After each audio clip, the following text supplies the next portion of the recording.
ഒരു പ്രാർത്ഥന നമ്മൾ ജീവിതത്തിൽ പതിവാക്കണം. ഈ ദിക്ർ തന്നെ നബി സല്ലല്ലാഹു അലൈഹി വസല്ലം പറയാണ്, ഇത് മുങ്ങിപ്പോകുന്ന ആളുടെ ദുആ എന്നാണ് നബി സല്ലല്ലാഹു അലൈഹി വസല്ലം വിശേഷിപ്പിച്ചത്. എന്ന് പറഞ്ഞാൽ അത്രമാത്രം ഉള്ള ഏത് പ്രതിസന്ധി വന്നാലും, എന്ന് പറഞ്ഞാൽ വെള്ളത്തിൽ മുങ്ങിപ്പോകുന്ന രൂപത്തിലുള്ള അവസ്ഥ, ശ്വാസം മുട്ടുന്ന അവസ്ഥ ജീവിതത്തിൽ ചിലപ്പോൾ വന്നേക്കാം. അതിന് വെള്ളത്തിൽ വീഴണമെന്നില്ല.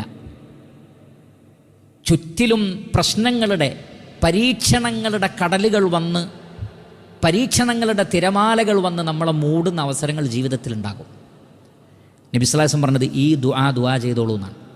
പ്രത്യേകിച്ചും അവസാന നാളിൽ നബി സല്ലല്ലാഹു അലൈഹി വസല്ലം പറയാണ്, അവസാന നാളിൽ ധാരാളം ഫിത്നകൾ വർദ്ധിക്കും. യൂനുസ് നബിയുടെ പ്രാർത്ഥന നിങ്ങൾക്ക് ഉപകാരം ചെയ്യുന്ന അത് ഈ പ്രാർത്ഥനയാണ്. ലാ ഇലാഹ ഇല്ലാ അൻത സുബ്ഹാനക ഇന്നി കുൻതു മിനൽ ളാലിമീൻ. പരീക്ഷണങ്ങളിൽ നിന്ന് അല്ലാഹു സുബ്ഹാനഹു വ തആല രക്ഷപ്പെടുത്തും. മറ്റൊരു ഹദീസിൽ നബി സല്ലല്ലാഹു അലൈഹി വസല്ലം പറഞ്ഞു, നിങ്ങളിൽ ഒരാൾക്കൊരു ബുദ്ധിമുട്ട് വരികയും ഈ ദുആ നിങ്ങൾ ദുആ ചെയ്യുകയും ചെയ്താൽ യൂനുസ് നബിയെ രക്ഷപ്പെടുത്തിയതുപോലെ അള്ളാഹു നിങ്ങളെ രക്ഷപ്പെടുത്താതിരിക്കില്ല. ഏത് പരീക്ഷണത്തിൽ നിന്നും അള്ളാഹു രക്ഷ നൽകും ഈ ഒരു ദുആ. അതുകൊണ്ട് ഇത് പഠിച്ചു വെക്കണം.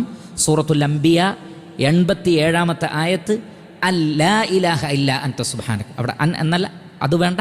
ലാ ഇലാഹ ഇല്ലാ അൻത സുബ്ഹാനക ഇന്നി കുൻതു മിനൽ ളാലിമീൻ. ലാ ഇലാഹ ഇല്ലാ അൻത സുബ്ഹാനക ഇന്നി കുൻതു മിനൽ ളാലിമീൻ. ഈ ദുആ നമ്മൾ നിർവഹിക്കുക.